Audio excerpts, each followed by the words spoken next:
अस्सलाम वालेकुम। Welcome to my channel cooking with Hiba. आज हम आपसे आलू गोश्त बनाने की रेसिपी शेयर करेंगे जो कि बहुत ही सिंपल और आसान तरीके से होगी।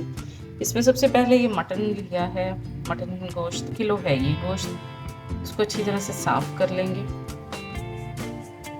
ये 3 अदद दरमियानी प्याज हैं, इनको इस तरह से स्लाइस में काट लिया, मोटा मोटा रफली काट लें आप। ये 3 अदद टमाटर हैं, इनका छिलका उतार के इनको अच्छी तरह से ब्लेंड कर लिया। अदरक लहसुन की पेस्ट है, 1.5 खाने का चम्मच लेनी है आपने, मेरे पास ये फ्रोज़न है। साबुत गरम मसाला में हम 8 से 10 साबुत काली मिर्चें लेंगे, 2 मैंने छोटी इलायचियाँ ली हैं, 1 बड़ी इलायची है, 1 दालचीनी का टुकड़ा है और ये हाफ टेबल स्पून नमक है, आधा खाने का चम्मच नमक है।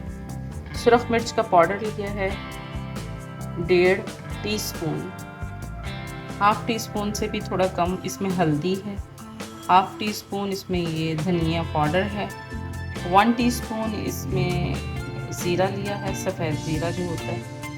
और ये सारे मसाले जो हैं वो भी हम प्रेशर में डालेंगे।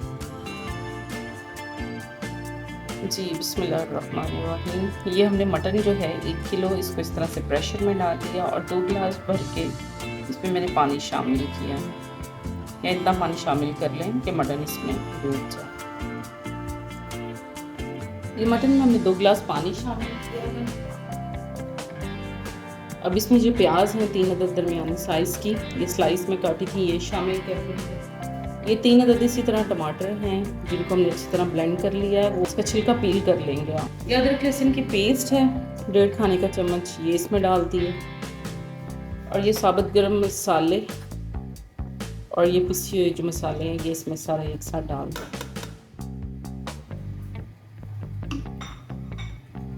ये इसमें सब मसाले शामिल हो गए हैं। अब हम इसको ढक्कन से बंद करके प्रेशर को स्टीम लगा देंगे। इस तरह से ये प्रेशर का ढक्कन लगा के इसको तकरीबन स्टीम देंगे। मैंने इसको 20 मिनट के लिए स्टीम लगानी है। अब देख लें जितनी देर में मतलब गोश्त गल जाता है, तो मैं इसको 20 मिनट के लिए जो है ना वो वेट लगा दूँगी। ये 20 मिनट के लिए इसको वेट लगा दिया था, तो अब 20 मिनट हो गए हैं। अब इसको खोल देंगे। इसको मैंने खोल दिया 20 मिनट के बाद, तो इसमें इतना पानी है अभी। अब हम इसको भून लेंगे, पानी को अच्छी तरह खुश्क करते जाएंगे और साथ इसमें दही शामिल कर देंगे। जब पानी खुश्क हो जाएगा तो जब ये इस तरह भूनने पे आ जाएगा, इसमें हम आधा कप दही शामिल कर देंगे। इस दही को शामिल करके अच्छी तरह से भूनना, फिर इसमें ऑयल शामिल करेंगे। ये दही का भी पानी खुश्क हो गया था, तो दही को भूनते हुए मैंने इसका पानी खुश्क करके इसमें आधा कप ऑयल डाला है। आधा कप ऑयल बहुत होता है, आधा कप ऑयल डाल के हम इसको अच्छी तरह भून देंगे। जब ऑयल ऊपर आ जाएगा तो फिर इसमें आलू शामिल करेंगे। ये आलू थे 5 तक दरमियाने साइज़ के, ज़रा छोटे थे। इनको मैंने दरमियान से छील के तो 2-2 कर लिया, दरमियान से 2 कर लिया। तो ये 5 से 6 अदद आलू आप ले सकते हैं, मैंने 5 अदद आलू लिए। ये इस तरह से जब अच्छी तरह इसकी भुनाई कर लें आप, तो ये ऑयल ऊपर आ गया अलग से, और ये इस तरह बिल्कुल भुना हुआ जब इस तरह से आ जाएगा हमारे पास एक शक्ल में, ये देखेंगे ऑयल बिल्कुल अलग हो गया और पानी इसका खुश्क हो गया। गोश्त भी बहुत अच्छा से गल गया, इसके ये देखें हड्डियाँ बिल्कुल अलग हो गई हैं और अच्छा गल गया 20 मिनट में। बिस्मिल्लाह। ये भी जो आलू जो हमने ये छील के रखे हैं ये इसमें शामिल कर देंगे।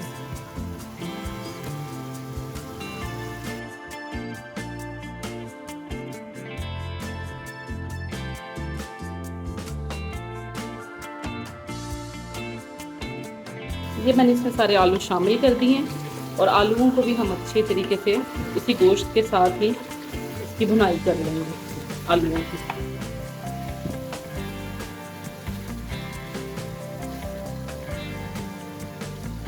जब बिल्कुल ऑयल ऊपर अलग हो जाएगा तो फिर अब हम इसमें पानी शामिल करेंगे। पानी इतना शामिल करना है कि आलू उसमें गल जाएं। जब इसकी अच्छे तरीके से भुनाई हो जाए, ऑयल ऊपर आ गया, तो इसमें पानी शामिल कर देंगे। पानी थोड़ा गर्म कर लें, गर्म पानी शामिल करना है इसमें। पानी इतना शामिल कर दिया कि ये अच्छी तरह से इसमें डूब जाए, गोश्त और आलू।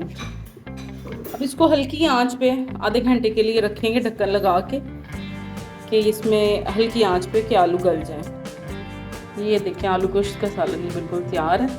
इसमें अब इस मौके पे हाफ़ टी स्पून काली मिर्च पाउडर डाल देंगे। और मुझे नमक थोड़ा सा फीका लगा था, मैंने नमक थोड़ा सा और शामिल किया।